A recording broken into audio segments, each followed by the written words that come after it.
Hello, sir. Good afternoon. My name is Marcos Chanfia Bodilla from the SIT3J. So, dito, sir, is gagawin ko po itong laboratory activity 3. So, which is ito yung kadugtong ng laboratory activity 2 namin.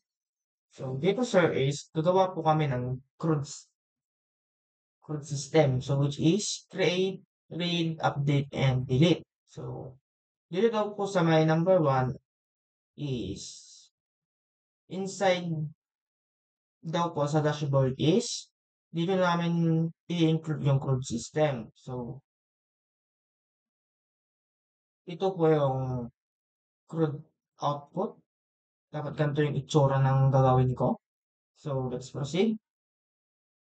Open yung sump natin. Dito. So, dito po sir is may naka-provide na po akong code. So, which is, ito. Kakopy ko na lang po kasi natry ko na po siya kanina para mas madali. So, dito tayo sa may migration. So, open muna natin yung mga andito. Mga lead natin. So, sa database, migration, yung resources, dito. At saka yung roads. Hindi mawawala yung roads natin. First, create tayo ng migration. Copy lang natin yun. New. Then paste. May migration na tayo isa. Is itong student. Abadilla. Or Abadilla student. So, kakopy ko lang yung code. Is ito sa may public. Copy natin. Lagyan natin siya sa loob. Save. I-migrate natin.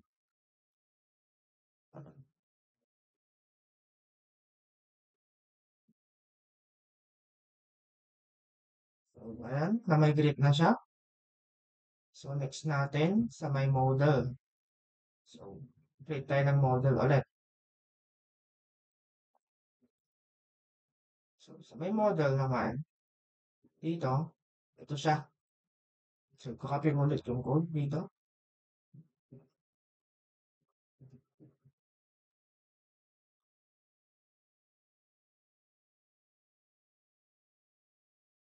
The next is, dito na tayo sa may pag-create ng bagong controller, which is Abadilla Student Controller. Ayan, so ito siya. Then, copy ko ulit itong code.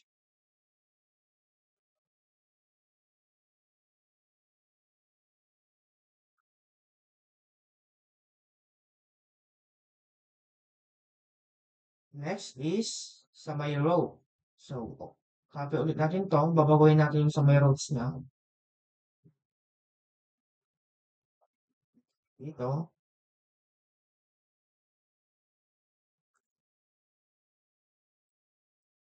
Save lang natin. Then, dito na tayo sa pag-create ng Jade. So, dito, folder.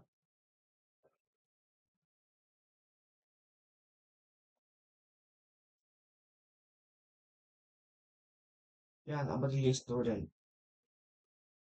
Yan.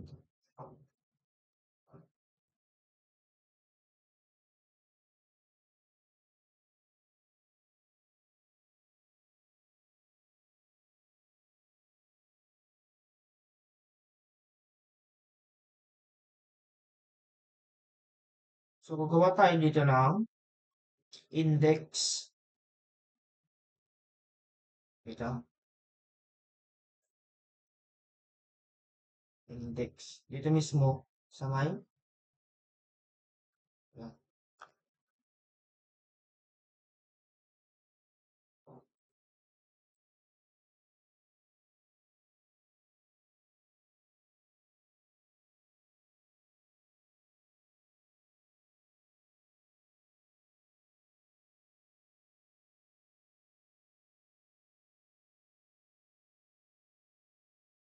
edit. Ayan. Then, copy ulit natin ito sa may index natin. Copy. Then, paste natin. Then, next is yung create.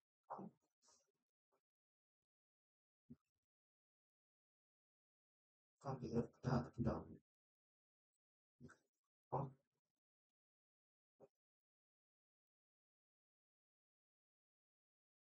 And last, ito, edit name.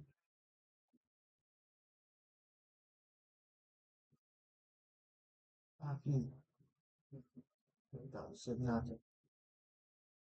Then, next is dito sa, Vanilla dashboard natin is need natin palitan para ilagay yung isang button para mag-direct siya dun sa may CRUD natin. So, PHP design natin. PHP design.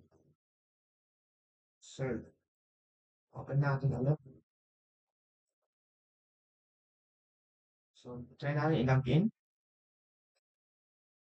So, ito na po yung nabago dito, sir. So, pwede naman tayong option dito. So, sa may manage at tsaka log-out. So, fit natin yung manage student. So, dito yung sir is no student yet. So, maglalagay tayo dito ng panibago. So, ito. Ito dito na third year. Save natin. Yan siya. Yan. Ulit tayo ng panibago. Ito. 6/4. And last, mag-add pa tayo. Ako na ipapangalan ko.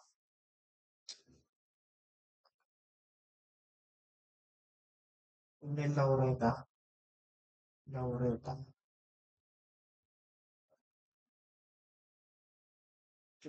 Gmail at gmail.com.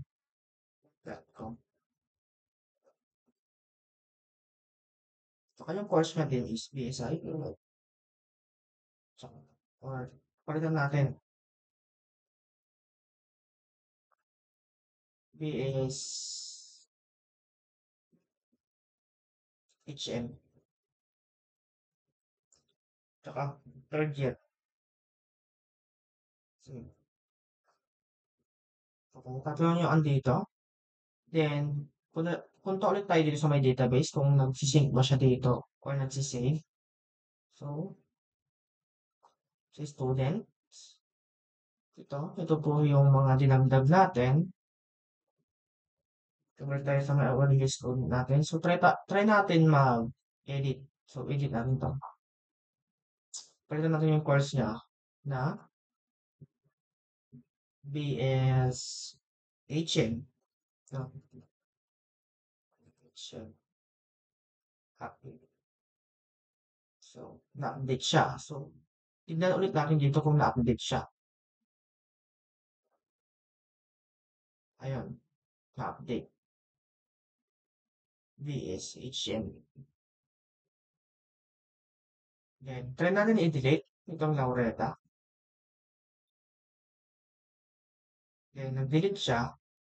Then, pag tinignan po natin dito sa may database, mali-delete din po siya dito. So, ganun lang din dito. Delete. Okay. Ayan. Delete din ulit dito. Database natin. So, yan lang po, sir.